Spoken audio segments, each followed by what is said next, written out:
It's no secret that different tasks can throw different types of exceptions, and at the moment the situation is such that if we don't handle an exception in a separate task, then it's going to be ignored completely. Here's what I mean. Let's suppose that I make a task, let's say task.factory.start new, and I make a task which simply throws, let's say, an invalid operation exception. Invalid operation exception. There we go. So I have this task, it's already running, but if I execute the program, it looks as though things are in good order. Main program is done and nothing bad seems to be happening, but we did in fact throw an exception. So the question is, how can we actually track that those exceptions have been thrown? Just for illustration purposes, let me give a variable to this task. Let's call it t, and let's make another task.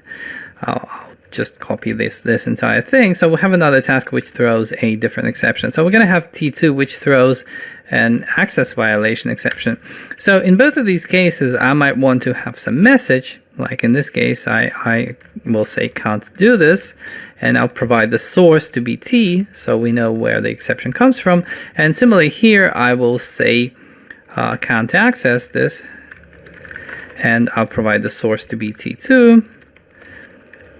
Now, once again, if I just execute my program, everything is fine. You know, it doesn't look as though anybody's doing anything. We just go through the main program and the side threads, well, they did something, but nobody knows what. But as soon as I do task.waitAll, what happens is we observe those exceptions. So we take t and t2 and we actually observe those exceptions. And if I run the program now, well, guess what? I get the program crashes basically, and it gives me the stack of the unhandled stuff that should have been handled. So the question is, how do we handle it? Well, we put a try catch around it. We can put a try catch around the waitAll. And here we can catch a special type of exception called an aggregate exception. So this is an exception type that's specifically designed for TPL. And the idea is that you collect all the exceptions from all the tasks that you were working on, and you put them into a single exception, essentially.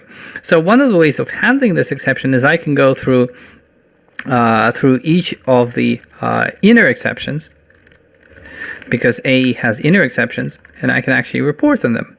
So I can, for example, write line some information. I can say that exception of a particular type was acquired from a component specified by e.source. So now if I execute this, the program no longer crashes and I get my output. So I get an exception called invalid operation exception from T, and I get an access violation exception from T2. So this is great, and this is how you can handle lots of exceptions at the same time. Now what happens with aggregate exception is you have an even more powerful mechanism for handling only part of the aggregate exception and propagating the rest of the aggregate exception up the hierarchy, so to speak. So if I take all the code that I've written here and I put it into a separate function, so let's extract method and call this demo. Let's call it test, actually. So we have this function called test. Now what I can do is I can say, for example, that I'm only prepared to handle the invalid operation exception. So I can here say a.handle, and this takes a predicate. So it takes something which returns a Boolean. So I take an exception and I say, well, if this exception is in fact an invalid operation exception, then I'm okay. So I can write line invalid operation, and I can return true. And return true means that I've taken care of this exception. If I haven't, then I can return false, and this means I didn't handle this exception. So if I now execute this, the program will crash once again. Let's execute this.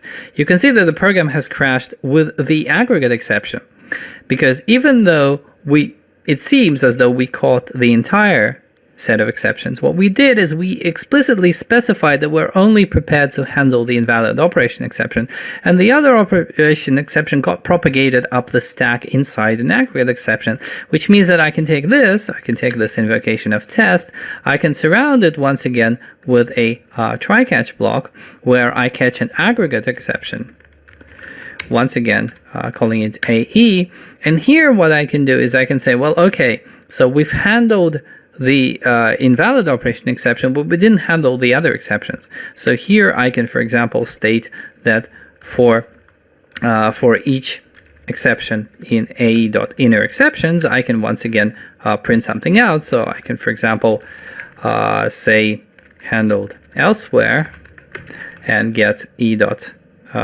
type. as soon as I put the $sign in here, and we can execute this. And this means that we now handle the invalid operation right next to the task.waitAll, but the other thing is handled elsewhere. So this is where we handle the access violation exception. So this is roughly how you handle exceptions in tasks.